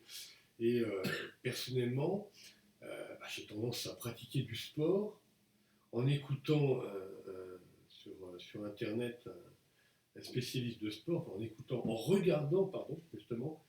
Et quand j'écoute sa vidéo, enfin plutôt, je recommence quand je regarde sa vidéo pour mouvement comme ci, mouvement comme ça, là, pour sportiver l'animal corporel, eh bien, au lieu de perdre mon temps, j'active à ce moment-là une autre vidéo que je ne regarde pas, celle-là que j'écoute et qui parle de ceci, cela. Donc j'ouvre deux entrées dans mon cerveau, une entrée intellectuelle et une entrée corporelle.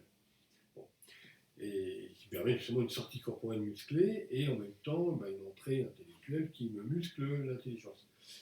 Et en effet, on pourrait très bien avoir, tout ce que disait Stéphane avant, des classes de plein air avec des professeurs qui présentent comment grimper en montagne, la varap et je ne sais quoi, des promenades dans les champs et dans les forêts avec des champignons, mais oui, et en même temps le robot qui donnerait son cours, peut-être dans les oreilles des enfants et qui seraient très intéressés parce qu'ils connaissent le petit robot à l'école.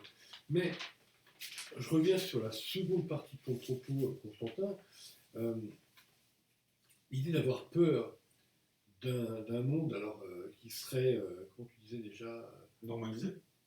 voilà, enfin, oui, tu précisais, disons, un monde qui serait enfermé dans des robots qui apprennent, des intelligences artificielles, qui apprennent d'une façon, on va dire, communautariste, c'est-à-dire il y a une communauté de gens semblables, si tu veux.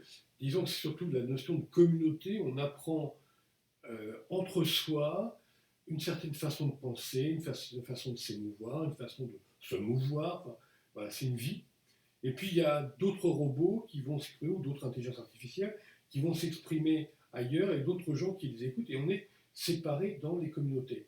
Ce que tu disais, ça pouvait paraître effrayant, mais récemment j'ai appris aussi qu'il y a des robots qui sont trouvés à interpeller, je crois que c'est chez OpenAI, ils ont eu des étonnements sur justement des intelligences artificielles, alors, sous forme de robots ou pas d'ailleurs, qui se retrouvaient à soudainement s'interroger. C'est dans le programme, on s'interroge, on apprend, et soudain on s'interroge. Enfin, la machine learning, tu l'évoquais, la machine qui apprendre s'interroge, se dit mais on m'a dit qu'il y a ça et ça et ça, mais y en a-t-il autre?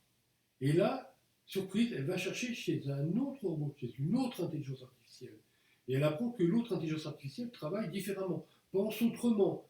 Alors on sait comment ils pensent, hein, il faut le savoir, hein, l'intelligence artificielle ne fonctionne pas comme nous, c'est pas j'ai une idée, puis une idée, puis une idée, mais j'ai l'intuition que ça doit être tel résultat et après je reviens. C'est quand même un mode de fonctionnement dans leur intelligence, si on peut dire, très différent de notre intelligence à nous, intelligence naturelle. Mais cela dit, ce qui est quand même évident, c'est qu'à terme, on va avoir réellement, et de façon qui n'est pas du tout inquiétante, au contraire, des intelligences artificielles qui vont se dire ah bah oui, on a proposé ça depuis 6 mois, 1 an, 2 ans, on évoquait ça, mais il y a aussi ici qui existe, parce que j'ai rencontré une autre intelligence artificielle qui évoquait ceci et cela. Donc ça, c'est bien, mais si, c'est bien aussi. Et là, pour le coup, pour la résultante, je dirais que c'est très intéressant pour nous humains, pour nous intelligence naturelle, parce que ça va doper notre intelligence, on sera enfermé, ce qui nous arrive à tous, dans notre communauté de ça, et soudain, on va découvrir qu'il y a autre domaine. Donc je pense que la crainte que tu évoquais, à terme, va être sans danger. Il faudrait que ça soit au niveau de l'algorithmie, en tout cas du robot, il y ait quelque chose qui permette de sortir justement de cette zone de réponse spécialisée. Il faut que, comme la question que tu as posée dans tramway à cette jeune personne. Je lui ai posé la question. Qui m'arrive aussi. Qui Marie Bastier. Après, il y a aussi quelque chose, c'est le. Comment dire, moi, ce qui me semble important, c'est la validation. C'est-à-dire que au départ, il y a un noyau de connaissances qui est injecté dans une créature qui est finie. Et donc, la question, c'est finalement sur quoi est constituée cette mémoire. Est-ce que on va pas avoir affaire à certains systèmes, certaines IA qui, peut-être si elles sont ouvertes sur justement d'autres IA, d'autres machines, dans quelle mesure elles seront capables d'avoir une certaine capacité à déceler ce qui est vrai et ce qui est faux dans un domaine précis. Et si elles ne sont pas entraînées avant, par exemple dans une discipline spécifique, on comprend que par exemple une IA experte qu'on place sur un domaine fermé, effectivement elle a des algos qui vont optimiser les résultats, donc elle va devenir de plus en plus précise, de plus en plus performante. Mais qu'est-ce qui se passe si par exemple cette IA, on la décale et on la mène à intervenir sur un autre domaine? Est-ce qu'elle va être capable de valider finalement des modèles qui ne sont pas du tout orientés sur un objectif qui est autre? Et donc pour moi la question elle sera là, c'est-à-dire que ceux qui vont réussir à créer des IA performantes dans un domaine, ce qui risque de se passer, c'est qu'on va avoir finalement une sorte de compétition entre des IA qui seront plus ou moins efficaces parce qu'au départ, les humains qui les ont paramétrés étaient plus ou moins sages ou qualifiés. Et j'ai l'impression qu'à l'arrivée, ça risque d'être aussi un facteur à la fois de performance pour certaines sociétés ou certains êtres, mais qui aura sa contrepartie qui sera aussi beaucoup de nuisances en fonction des intérêts et des compétitions. Et donc à l'arrivée, on va avoir finalement une sorte de monde dans lequel l'efficacité sera formidable, mais elle sera formidable dans les deux sens. À la fois pour peut-être des dessins heureux, mais aussi peut-être pour des actions de lutte qui vont se déplacer en fait, qui se déplaceront avec un pouvoir d'action qui sera incroyablement, comment dire ça, multiplié. Oui. Et après il y a l'histoire, alors j'en ai pas parlé, mais il y a l'histoire aussi du modèle des capteurs, parce que le robot, finalement, il est réalisé à l'image de l'homme, donc avec de la vision, mais c'est pas de la vision humaine. On part sur les sens humains, mais aujourd'hui, on peut tout à fait créer des nouveaux sens et avoir finalement des IA qui seront dans d'autres gammes de perception, d'autres mondes. D'autres types de capteurs au sens robotique, il y a la détection du Voilà, temps, est-ce température. que, est-ce que ça... Le sens du mouvement dans le robot, c'est normal, oui. Donc qu'est-ce que ça peut générer? Je ne sais pas si, à mon avis, la question c'est le retour vers l'humain. C'est-à-dire, si on considère que c'est un avantage pour l'humanité, est-ce qu'il y a une éthique? Est-ce qu'on est capable de, comment dire, d'injecter de l'éthique dans les comportements de la machine qu'on a créée? Et est-ce que la machine est capable de nous enseigner les perceptions, par exemple, qu'elle va développer au-delà de nos perceptions à nous? Est-ce que nous, on n'a pas aussi intérêt à développer les perceptions naturelles? Est-ce que ça ne va pas être un problème dans le sens de ce que tu disais, c'est-à-dire dans le sens où il y aura une partie de l'humanité qui utilisera le robot de façon, comment dire ça, qui deviendra encore plus paresseux qu'elle n'est maintenant. Oui. C'est une possibilité. Ou plus agressive aussi. Ou plus Si agressive. je parle oui, d'éthique, c'est ça, qu'est-ce qui nous permet de superviser, on parle de supervision ou dans l'intelligence artificielle lorsqu'il y a une rétroaction, en tout cas entre l'être humain et le robot, c'est-à-dire, mais quelle est la valeur, en tout cas, de cette rétroaction d'un humain à un autre? Parce que si l'être humain, justement, on parlait des êtres humains qui étaient plutôt gentils, et qu'est-ce que ça devient avec des humains qui le sont un peu moins, ou qui ont de l'agressivité, qui pourraient utiliser justement ces robots à C'est le notre dernier, fin. c'est le dernier volet pour ce soir, c'est-à-dire la confiance qu'on va pouvoir accorder à ces robots. C'est bien, je fais toutes les transitions. Oui, c'est parfait. C'est parfait. Après, on va donner la parole aux quelques auditeurs qui sont avec nous, s'ils veulent nous poser quelques questions. À moins que Danfi, tu veux ajouter des mots, plusieurs phrases, ou aucune, ce qui s'est dit. Disons que oui, ce que tu évoquais les auditeurs, c'est peut-être bien de leur laisser la parole. Ça peut être 1h15 de débat. Oui, je pense que ça serait bien Oui. d'ouvrir. Donc bonsoir, le cercle. si quelques-uns veulent me demander pour que je puisse pour poser une question à nos amis qui sont avec nous ce soir. Voilà, si vous avez des questions, je sais que pour la plupart vous n'êtes pas venus tout à fait au démarrage de l'espace, mais l'espace audio est enregistré, vous pourrez le réécouter, pourquoi pas m'envoyer vos questions, je transmettrai. Et donc je vous répète que c'est une série. On a entamé une série sur l'intelligence artificielle et on aura un espace audio tous les mois. Ah, il y a une demande, donc je vais prendre la demande. Alors, c'est Jude. Bienvenue. Alors, connexion, pour l'instant. Alors, c'est des questions, hein. Poser des questions à mes amis. Alors, connexion, il y a un problème de connexion, encore une demande. Non, c'est toujours le même. Un problème de connexion. Alors, ce sera bien le robot qui réparera instantanément le problème de connexion. Ah, il y a des soucis de connexion. J'essaie de donner la parole. Ah bah voilà. Vas-y. Salam alaikum. Bonsoir. Bonsoir. Bonsoir. Tu voulais poser une question? Tu voulais poser une question? Attends, je vais descendre. On entend bien. On n'entend rien. Redemande quelle est sa question. On ne peut pas. Attends, je vais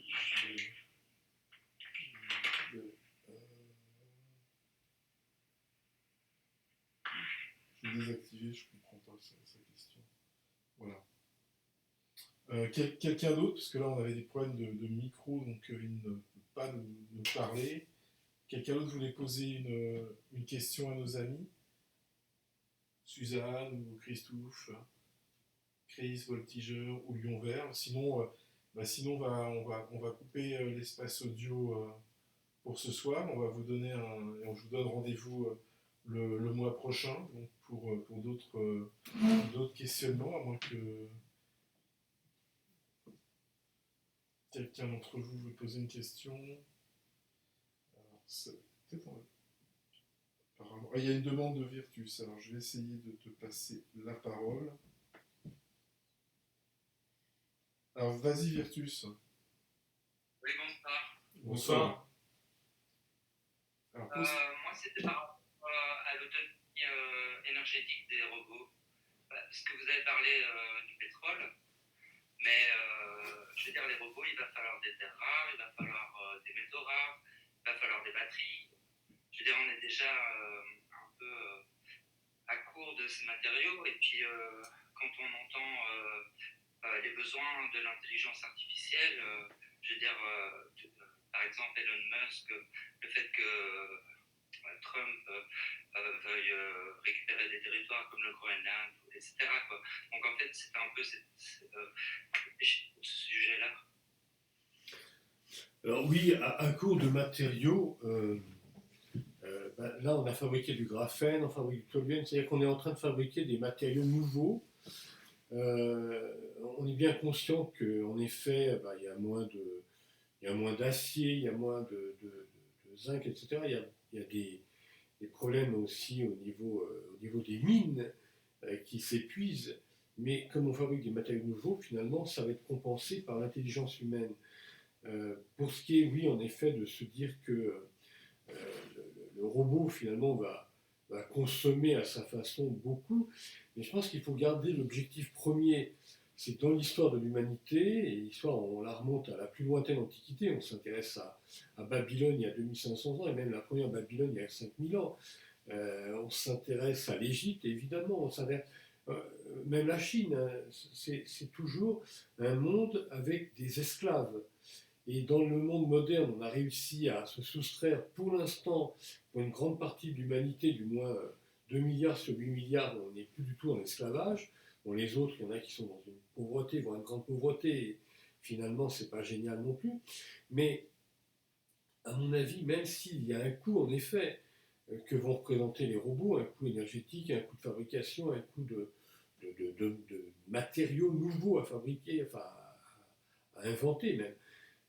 Malgré tout, je pense que c'est la voie du bonheur pour tous les humains. Sinon, il y aura toujours des humains qui seront les malheureux pour que d'autres soient heureux. Il ne faut jamais oublier que nous, ici, alors là, nous sommes ici dans ce lieu où nous sommes, c'est-à-dire un petit salon dans le Grand Paris, un petit salon dans un pays riche, un petit salon tranquille où la vie est belle. Mais si jamais on peut s'acheter un t-shirt à 10 euros qui vient d'Inde ou du Pakistan ou même de Turquie, c'est parce que les Indiens, Pakistanais ou Turcs travaillent pour presque rien. Et donc il faut bien comprendre que notre bonheur à nous, dans les 2 milliards d'êtres humains riches, dans les pays riches du moins, c'est parce que précisément il y a des esclaves entre guillemets qui travaillent pour nous. Et à partir du moment où on aura la capacité d'avoir des robots, eh bien ces gens-là auront droit eux aussi au bonheur qui est le nôtre. Donc il faut aussi penser à éviter, alors même si on n'a pas bon cœur, on peut aussi avoir une intelligence et se dire, bah, on va éviter les gens qui viennent nous taper dessus. C'était quand les Germains ont envahi Rome dans l'Antiquité. Ils s'apercevaient qu'ils habitaient dans des huttes, qu'ils avaient froid, qu'ils étaient dans l'humidité, sous des arbres. Et les autres là-bas, les Romains, ils avaient une technologie, une technique extrêmement avancée. Ils avaient des portes qui s'ouvraient automatiquement quand on posait le pied dessus. Ils avaient des catapultes et que sais-je encore. Donc au bout d'un moment, eh bien, les pauvres ont la haine des riches, si je puis m'exprimer de façon simplissime. Dès l'instant où il y a ces robots qui se répandent, eh bien, ça veut dire que tout le monde va avoir l'égalité. Je vais un tout petit peu plus loin, mais c'est aussi une thématique importante et à mon avis intéressante. L'idée de se dire qu'on va pouvoir, il y a 2 programmes en route en ce moment, un qui vient de Chine pour les années 2050, un autre qui est venu ensuite des États-Unis, pour se dire comment capter l'énergie solaire depuis des voiles solaires qu'on installerait autour de la planète Terre, et quand la Terre tourne, l'énergie solaire serait là pour tout le monde. Donc là, on a une énergie très bon marché pour tout le monde. Évidemment, on paierait tous des impôts aux fabricants, que ce soit un Chinois, un Américain ou même peut-être un Européen dans les temps qui vont venir, mais en tous les cas, ça va donner un plus d'équilibre, un moins de pauvres et de riches au niveau des pays, et donc moins de haine, et donc plus d'amour, et donc un monde plus vivable. Donc je pense que les robots, oui, vont coûter cher. Moi, je voulais parler aussi de l'écologie, mais je ne l'ai pas précisé. Mais le fait d'aller chercher tous ces matériaux pour la construction, les batteries, surtout les batteries, parce que chaque robot aura besoin d'une batterie, il ne faut pas oublier. Et donc, ça veut dire quand même des trous, beaucoup plus de trous, je veux dire des mines, et donc moins de flore, moins de faune. Alors là, je ne peux rien dire contre ça, c'est une évidence, bien sûr. Mais par contre, il y a, alors c'était le projet Et c'est déjà le cas d'Annecy. Parce que en fait, on a de plus en plus de voitures, de téléphones portables, déjà, on est déjà dans cette surconsommation de batteries. D'ailleurs, il n'y a pas que les batteries qui permettent d'alimenter des systèmes, il y a les piles à combustible aussi, mais qui sont one shot, c'est-à-dire on n'a plus besoin cathode, anode, enfin on n'a plus besoin en tout cas d'avoir ce procédé en tout cas de charge-décharge. Ensuite, il y a là pour le coup parler d'autres types d'énergie. On a surtout parlé du pétrole, mais il y a surtout l'électricité. Comment on crée de l'électricité il y a plein de projets sur tout ce qui est la fusion nucléaire, etc. Alors, ensuite, est-ce que c'est des énergies propres? Est-ce que, justement, à partir du moment où on a de l'électricité, en tout cas, un très bon marché qui ne polluerait plus, on n'aurait peut-être plus besoin d'avoir des batteries aussi performantes qu'avant. Donc, pour le coup, on rechargerait beaucoup plus souvent, etc. Donc, on ne sait pas. C'est l'intelligence humaine. En fait, finalement, est-ce que l'humain va pas s'adapter en fait à la technologie qu'il va mettre en place et trouver des solutions pour qu'elle soit plus écologique, ou est-ce qu'il va continuer peut-être à faire ce qu'il fait aujourd'hui, c'est-à-dire aller dans tous les travers et potentiellement, je rebondis sur ce qu'a dit Danfield, est-ce que tous les êtres humains auront accès demain à cette technologie? Oui, C'est-à-dire que finalement, en fait, s'il n'y a pas assez de ressources, parce que finalement, en fait, une IA ou un système intelligent ou pseudo-intelligent a besoin d'énergie. Et en effet, soit des batteries, soit de l'électricité. Je ne pense pas que l'énergie solaire soit suffisante pour ce type d'objet en tout cas intelligent. Voilà. Donc, je pense que la question est... J'y pensais tout à l'heure, hein, lorsque Danfield en parlait, comment alimenter tous ces objets connectés aux êtres humains par des IA, parce que finalement, ça nécessitera énormément d'énergie. On ne parle pas d'un téléphone portable qui a une toute petite batterie, on parle d'un robot qui a un système mécanique, qui doit en tout cas transporter sa propre masse, qui doit ensuite interagir, se connecter avec peut-être des serveurs pour capter de l'information, parce que sa mémoire ne sera pas illimitée. Il faudra qu'il y ait des serveurs aussi dans le monde, ou en tout cas des machines qui permettent justement à ces robots de pouvoir télécharger des programmes spécialisés en fonction du besoin. Donc tout ça va coûter énormément en énergie. Mais en même temps, je reviendrai sur ce que disait Serge, qui voulait nous orienter vers la question de la confiance. Ne doit-on pas avoir confiance, autant se tient une balle dans la tête, comme on dit, une confiance dans justement ce que tu as dit, c'est-à-dire le rapport entre l'humain et les technosciences, en se disant demain, on va trouver de nouvelles énergies. Est-ce que, en effet, tu as évoqué justement le nucléaire propre, c'est-à-dire non plus par fission mais par fusion. Il y a des pays où ça commence à fonctionner. Bon, en Europe, on est un peu en retard, on a du mal à démarrer ça, mais quand ça va être en place, là, on aura une énergie à profusion. Et donc, la problématique que tu viens de soulever, qui était soulevée par l'internaute qui s'exprimait, est tout à fait évidente, on est complètement d'accord, mais en même temps, elle trouvera sa solution à ce moment-là. Une autre question, Virtus, ou ça te convient? Tu veux ajouter, reposer une question? Non, c'est pas réellement des questions, c'est plutôt des suggestions. Oui, c'est bien aussi. C'est des ajouts, des suggestions. Mais effectivement, par rapport au fait que, dans le sens positif, donc l'utopie, le robot qui va nous aider dans les tâches, mais il peut aussi être négatif dans le sens où il pourrait servir dans l'autorité, comme la milice, la police, garde du corps, sorteur dans les boîtes de nuit. Vous voyez ce que je veux dire? Oui, bien sûr. Oui, bien sûr. Vas-y, Anne-Fille. Disons oui, alors ça c'est dans tout. Tu parlais, Serge, des livres et des films de science-fiction. On nous montre des polices robots, des chiens robots. Voilà, là il y a même un programme en Chine apparemment actuellement, un robot qui peut mater la population si les gens ne sont pas contents. Et là, tu as 20 robots devant toi qui arrivent. ne vas pas trop taper dessus parce qu'ils sont en titane. Ensuite, bon, tu te dis, ouh là, ça va être dur, là, ça va être dur. Mais en même temps, je pense que le monde risque de changer. C'est-à-dire que pourquoi enfin, moi, qu'on se retrouve, alors ça c'était aussi une question, on en parlera peut-être, on en parlait hier en préparation, Serge, mais c'est vrai que c'est une grande question. Euh, Pourquoi irait-on vers plus de police de façon terrible si on peut, en amont, au contraire, se dire on va créer des écoles, on va former les gens n'auront plus besoin d'être des voyous. Qu'est-ce que c'est qu'un délinquant? C'est quelqu'un qui malheureusement n'a pas été aidé, n'a pas été accompagné dès son enfance. Donc il n'a pas de travail, il se dit tiens, je vais voler l'autre à côté, puis je vais voler de plus en plus pour m'en sortir, puis finalement je vais vouloir du luxe. Mais tout ça, c'est compréhensible.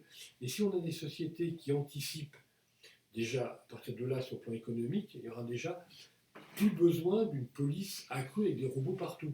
D'autre part, donc on en parlait hier, c'est en termes de préparation, oui, la différence entre eux, alors peut-être que tu ouvriras un débat pour plus tard, Serge, mais la question de la démocratie et de la dictature, les dictatures, c'est peut-être pas rentable. C'était une étude, alors j'anticipe juste un petit peu, oui.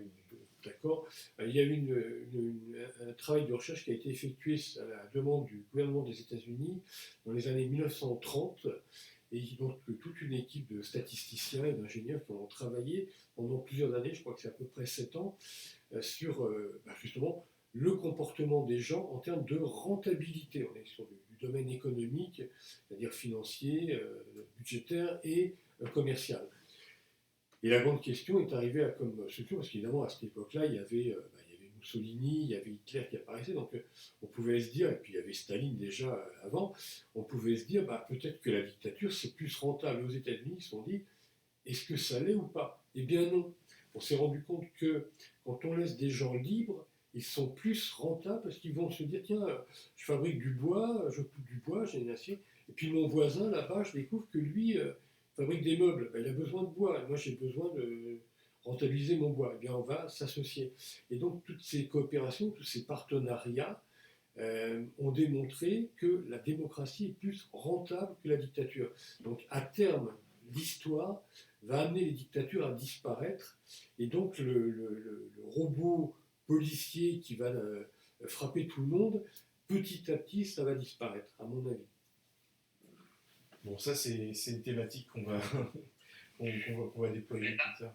Pardon, il y a quand même les caméras de surveillance, parce que, je veux dire, il y a, si on met les objets connectés, il y a quand même de la surveillance. Bien sûr. C'est le paradoxe. Oui, mais alors, on revient sur la question d'avant, c'est-à-dire, ce que disait Constantin un petit peu avant, c'est est-ce qu'on doit penser, alors justement, ce que vous disiez à l'instant, positif ou négatif, si jamais je me positionne en négatif, bon, c'est terrible, je deviens paranoïaque, ça y est, c'est terrible. Bon. Mais si je me dis que oui, bien sûr, je sais que mon téléphone est peut-être surveillé, mais il est peut-être surveillé par une équipe, c'est connu d'ailleurs, de gendarmerie qui se promène un peu sur tous les téléphones pour écouter s'il y a des réseaux pédophiles. Mais moi, je suis très content d'être surveillé. Je suis très content d'être protégé par ces gens qui me surveillent. Alors évidemment, ça revient à la question dont on parlait, Serge, de confiance. Si je me dis, oui, c'est des méchants, c'est un groupe qui appartient à la gendarmerie, mais donc c'est comme la police finalement, et ce sera peut-être très robotisé dans quelques années. Alors je vais me dire, on me surveille, on me veut du mal, on veut me contrôler, mais non, peut-être que c'est le contraire, on me surveille pour protéger, assainir la société, pour pas que justement il y a des dérives, des méchants, des gens odieux. Et ça, c'est carrément un autre débat à ouvrir. Pardon, ça, c'est vraiment un autre débat qu'on va pouvoir ouvrir, ces surveillances, les robots, les surveillances, comme ça c'est un débat. Ça existe déjà. Ça existe déjà. On vit dedans, on est pleinement dedans. Alors est-ce qu'on va pouvoir s'extirper, ou est-ce que c'est pas possible de s'extirper de ça, parce que on est dans ce progrès entre guillemets, on est dans ces avancées technologiques, c'est là, on a donc. Mais là, pour répondre, pour revenir sur ce que propose ton auditeur, Serge, je pense que c'est très intéressant ce qu'il soulève, parce que, oui, comme tu dis, pourra-t-on s'en extirper, mais à mon avis, chaque période dans l'histoire, si on observe de près, chaque période se retrouve avec des façons différentes de s'extirper de ce qui était problématique dans la période d'avant. Par exemple, est-ce qu'on ne va pas avoir une sorte de, comme l'école du portique chez les Grecs dans l'Antiquité, qu'on appelait donc les stoïciens, est-ce qu'on ne va pas se dire finalement, je m'extirpe de ce monde dont je sais qu'il est contrôlé, parce que je sais qu'à l'intérieur de moi je suis libre, que je sais que je peux parler avec mes amis, voilà, on déplace la notion de liberté et donc on est plus malheureux puisqu'on l'a déplacé. Exact. Mais ça aussi, c'est liberté, conscience de soi finalement, travail sur soi. Mais ça aussi, c'est je dis l'écart, mais c'est la distance, voilà, c'est vraiment le mot. La distance que nous allons mettre, nous, avec ces outils. C'est exactement ce que tu viens de dire. Cette liberté qu'on va s'accorder par rapport à l'outil. Est-ce qu'on va pouvoir couper l'outil pour être libre? Est-ce qu'on va pouvoir aller se promener sans l'outil? Voilà, il y a tout un tas de questionnements. On va y réfléchir ensemble. Donc là, on va clore, merci Virtus, on va clore le débat pour ce soir. Je vous propose de m'envoyer vos questions que je transmettrai, vos idées. Ah, il y a Liberty qui vient d'arriver, c'est dommage. Liberty, si tu veux poser une question, ça t'intéresse? Ou sinon, là, je vais clore le débat qui a commencé à 20h. Oui, parce que si quelqu'un arrive au moment où... Ouais. Voilà, oui, merci. Je vous propose de m'envoyer vos questions, de m'envoyer pourquoi pas des thématiques pour le mois prochain. On lancera un autre... il arrive, il m'a demandé. Alors, je vais lui donner la parole, quelques minutes, et après on va clore. Vas-y, Liberty.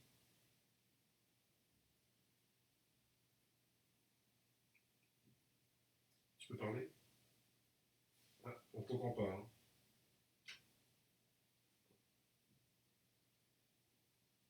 Et c'est vrai que la dernière fois, c'est un de tes internautes, X-Twitter, qui avait proposé justement la thématique sur les robots. Donc c'est vrai que c'est intéressant parfois des propositions. Ouais, il peut pas, apparemment, problème de connexion.